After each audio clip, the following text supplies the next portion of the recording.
এটা ছিল আমার লাস্ট উইন্টারের ট্যুরের জন্য আমি অল্প অল্প করে টাকা জমিয়েছিলাম।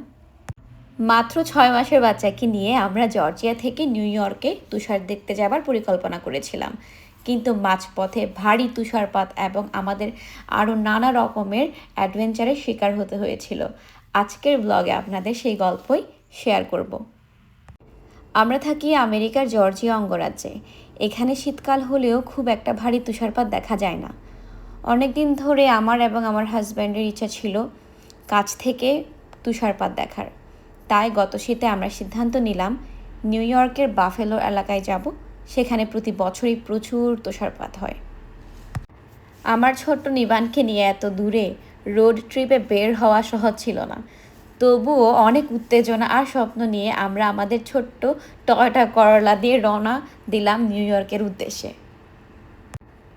গাড়িটাও এই ভারী তুষারপাতের জন্য উপযুক্ত ছিল না, তাও আমাদের মনে ছিল প্রচুর সাহস।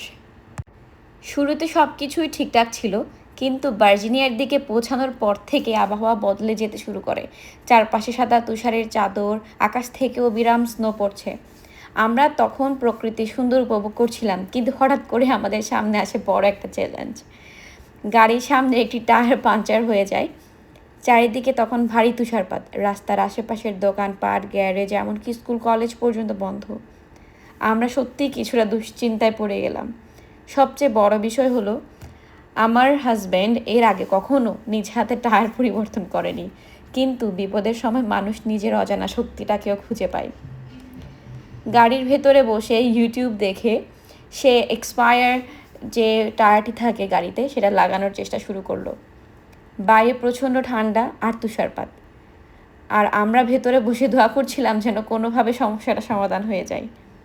আলহামদুলিল্লাহ, অনেক চেষ্টার পর সে টায়ার পরিবর্তন করতে সক্ষম হয়েছিল। এরপর আমরা ধীরে ধীরে আবার যাত্রা শুরু করলাম। কিছু দূর যাওয়ার পর অবশ্যই একটি খোলা গ্যারেজ খুঁজে পেলাম। সেখানে গিয়ে নতুন টায়ার লাগিয়ে আবার নিউ ইয়র্কের পথে রওনা দিলাম। এরপরের পুরো জার্নিটাই ছিল এক অন্যরকম অভিজ্ঞতা। রাস্তার দুই পাশে বরফের পাহাড়, অবিরাম তুষারপাত আর পিচ্ছিল রাস্তা।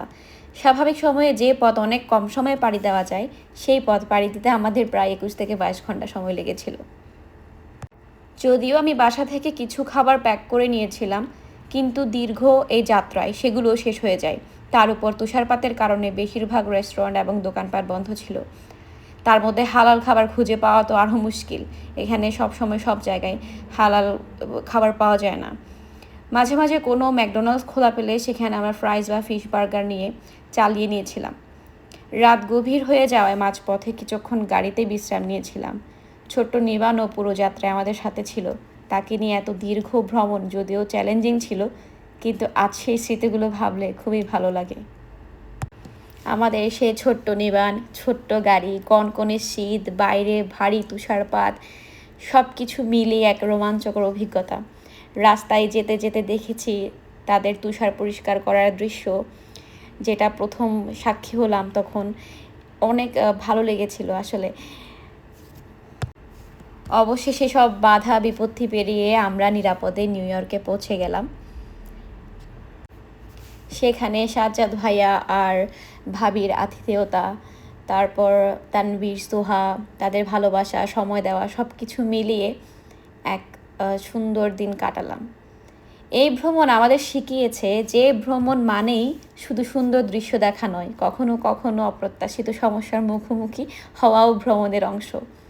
আর সেই চ্যালেঞ্জগুলোই পরে সবচেয়ে সুন্দর স্মৃতিতে পরিণত হয়। আজও যখন সেই তুষার ঢাকা রাস্তা, পাংচার হওয়া টায়ার, ঠান্ডার মধ্যে সংগ্রাম আর ছোট্ট নিবানকে নিয়ে করা সেই দীর্ঘ যাত্রার কথা মনে পড়ে, তখন মনে হয় কষ্ট ছিল, কিন্তু অভিজ্ঞতাটা ছিল অসাধারণ। আলহামদুলিল্লাহ, সব কিছু মিলিয়ে এটি ছিল আমাদের জীবনের অন্যতম স্মরণীয় একটি রোড ট্রিপ। ধন্যবাদ সবাইকে। টাটা।